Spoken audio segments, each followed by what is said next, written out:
It's not really like me to have timely discussions, is it?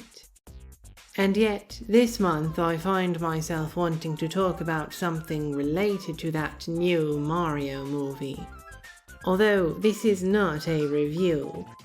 At the time of writing my thoughts down, I have not seen the movie, and in fact it hasn't even released yet. The most recent event I can mention is that now we're all abuzz with Star Fox discussion because this is apparently just as much the Nintendo Space World movie as it is the Mario Galaxy movie. As excited as I am for a possible new Star Fox, I want to keep my discussion focused on the Mario character I originally set out to talk about. You'll just have to wait half a year or so for my Star Fox opinions.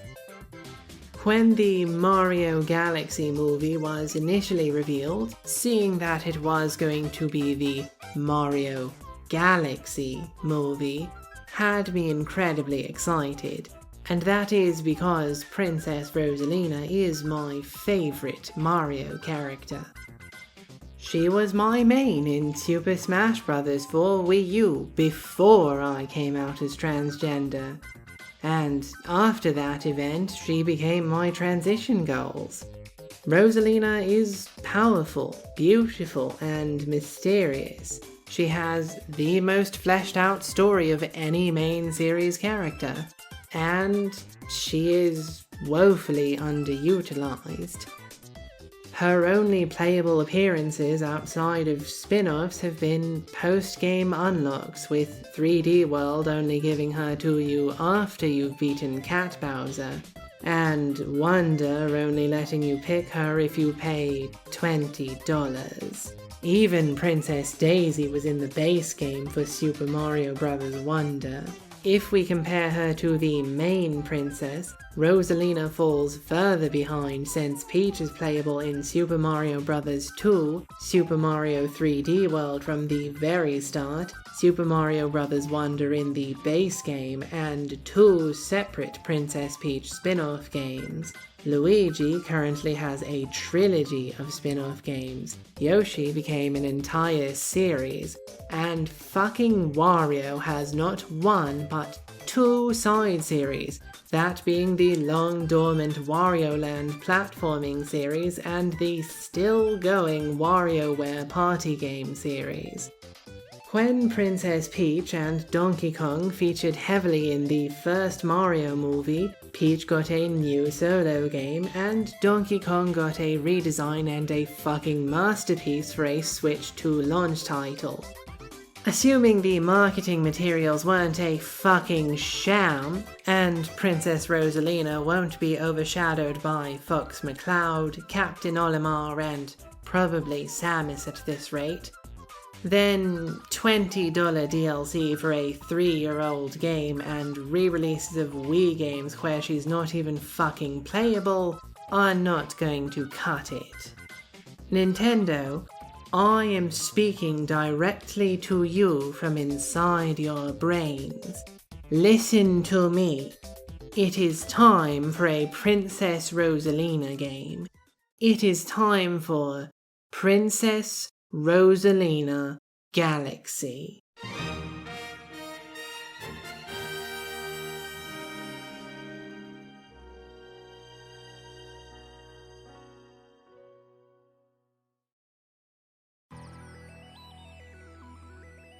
Princess Rosalina Galaxy is a concept that is as simple as it is brilliant. What if we brought back the Mario Galaxy style of gameplay while modernizing some of the level design philosophy and making Princess Rosalina the central playable character? The levels can be a bit wider and less linear, still obstacle courses with goals to complete at the end, but with side objectives and set pieces to explore that reward you with more stars without booting you out of the level. All the power-ups can return and function just as they did before, with the exception of Yoshi power-ups, as Yoshi will not be playable. We can also bring in a couple new power-up ideas, one from a previous game and one completely new to the series. The old power-up is the bunny carrot from Mario Land 2 because, Nintendo, you have somewhat of a rabbit fascination, and there's also the star bunnies in Mario Galaxy. Rosalina's bunny ears reward her with higher jumps and an ear flutter to slow her descent for a while. There's also the new Lou Mushroom, which turns Rosalina into a Luma form and creates trails of star bits around the level. If Luma Rosalina eats enough star bits by soaring through levels within the time period, she'll transform into an important object like a launch star, unlocking a hidden objective. Finally, in the spirit of following the trend set by Super Mario Odyssey and Donkey Kong Bonanza, Rosalina has many outfits to unlock. Honestly, this seems like a slam dunk in terms of sales. Get people primed for more Mario Galaxy with the movie and the game re-releases, and then capitalize on it with a game that brings one of the prominent characters into the forefront, evolving the Mario Galaxy gameplay while still letting the main Mario series evolve in its own direction. But is this too safe? If a character gets their own spin-off, shouldn't they have a unique gameplay identity like with Luigi's Mansion? Then again, when you, Nintendo, have made women-focused spin-offs, we get things like Super Princess Peach being all about emotions, Princess Peach Showtime being all about playing dress-up, and Echoes of Wisdom being all about getting others to fight for you, unless you temporarily turn into a boy so you can directly fight. It's complicated. Luigi gets something brand new, Yoshi gets a new style of 2D platforming, and Wario gets both because apparently he's the fucking golden boy. Maybe it would help if I tried to think of something completely new.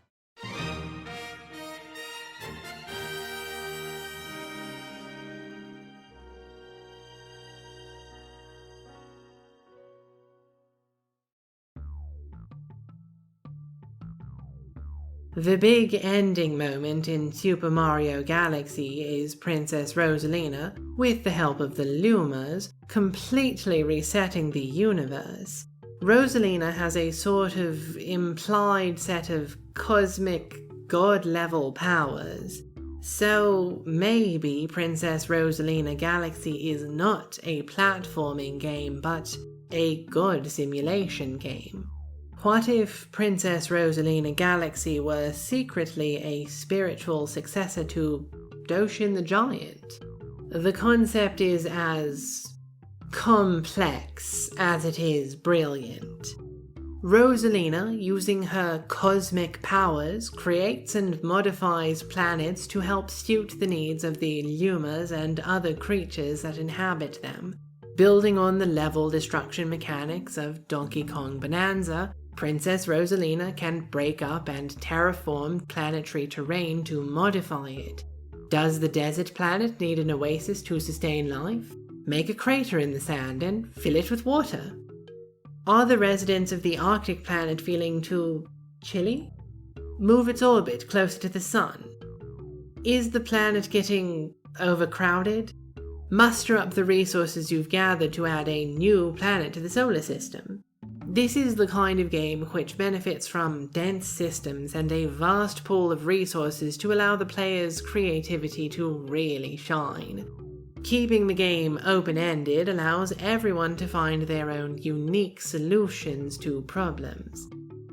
So, alright, this is a game that's harder to define in a design document, and would be incredibly vulnerable to scope and feature creep, and probably also impossible to get out in an any way timely manner for the movie release.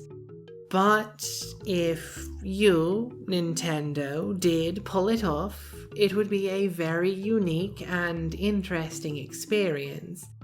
And it's not even a game I'd want to play. Look, I just never get into games like this. These big, open-ended games where you have to create and manage all these systems. SimCity and The Sims, for that matter, were never really all that fun for me. I never really got the appeal of Minecraft despite playing it for a long time. And games like Animal Crossing and Stardew Valley just have their limits with me. Plus, I wonder how much the game would invite comparisons to the recently released Pokopia. And there's also the question of if this would be another example of a woman-focused spin-off that was weird about being woman-focused. Rosalina has all these cosmic powers, and she's using them to be everyone's space mom. It's certainly not a departure for her character. She is referred to as Mama by many Lumas. But maybe this very ambitious and budget-intensive concept shouldn't be Rosalina's only outing.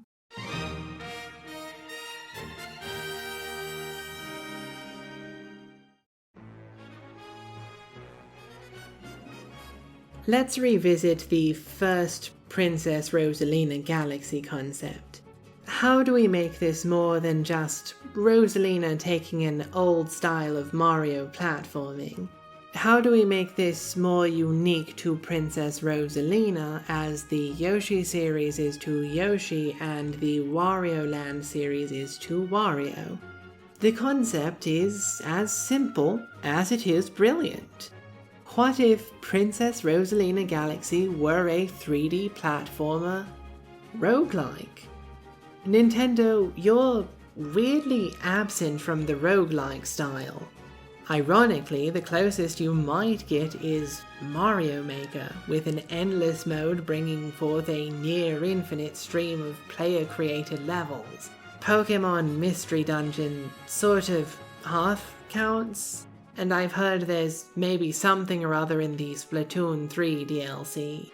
Funnily enough, there aren't even a lot of 3D platformer roguelike games to pull as examples. In researching for this discussion, I found two, Ziggurat and Rogue Singularity. Given my budget for videos and discussions is exactly $0, cough cough, ko-fi.com/MissFox8008.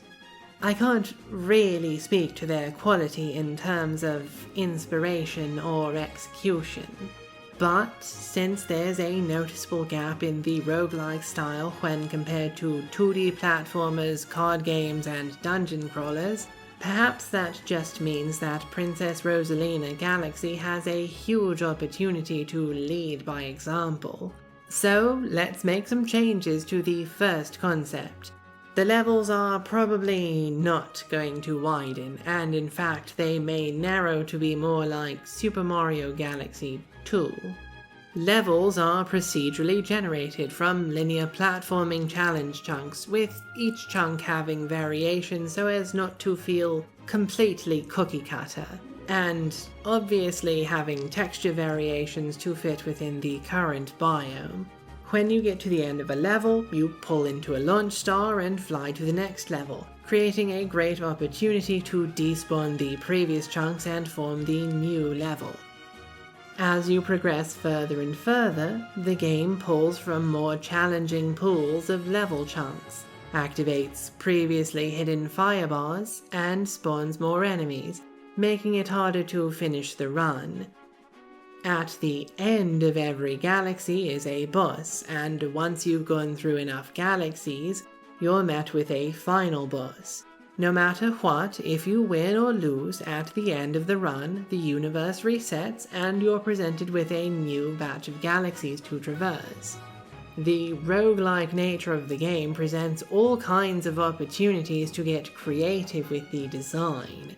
There can be a wide variety of enemies to spawn, spanning all the way from the series beginning to its present day, with some original enemies created just for this game, and maybe even some cameo appearances of other Nintendo series enemies. The bosses can also get weird and wacky, from Bowser to Goombas to the Broodals. Maybe there's even an alternate universe evil Mario or a Shadow Rosalina. As you beat bosses, complete side objectives to please Lumas, and finish runs, you're rewarded with lots of different outfits, conditions to influence your current run, and special badges to equip at the start of your next run. Each run begins with 3 lives, and it's not so easy to collect new ones. Coins do not automatically convert to new lives, and you may be more tempted to buy power-ups and badges at the limited number of shops. Similar to Bowser's Fury, when you collect extra power-ups, they get stored in a reserve that you can pull up whenever you need them. Unlike Bowser's Fury, however, power-ups are a very limited resource, only given out at shops, the very occasional question block, or after helping an NPC.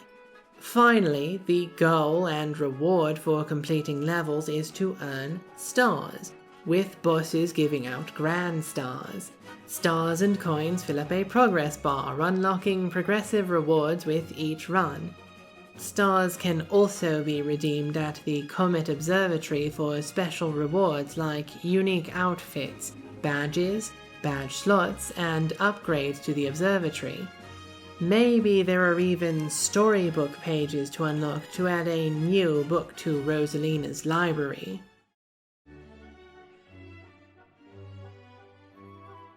And so, those are my 3 pitches for the Princess Rosalina game. I have to thank you for listening so closely, Nintendo. I mean, I know you are a bit of a captive audience, what with me beaming these thoughts directly into your brains, but I still appreciate you listening nonetheless. And on the off chance this private thought stream was somehow recorded, edited, and published to YouTube, thank you to the viewer for watching, and I hope you'll come back for the next video.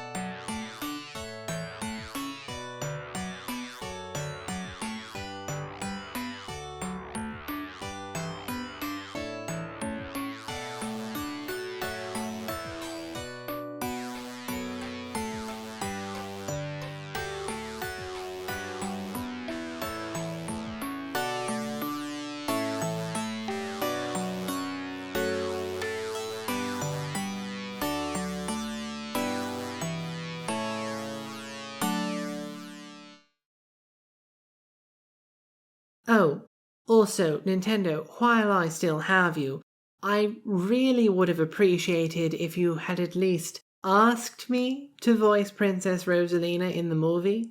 I mean, seriously, Brie Larson? She wanted to play Samus, not Rosalina. But you know, if Princess Rosalina Galaxy needs some more extensive voice acting, you could certainly give me a call. I know you have my number considering how many times I've applied to open programming positions at Nintendo's Redmond offices.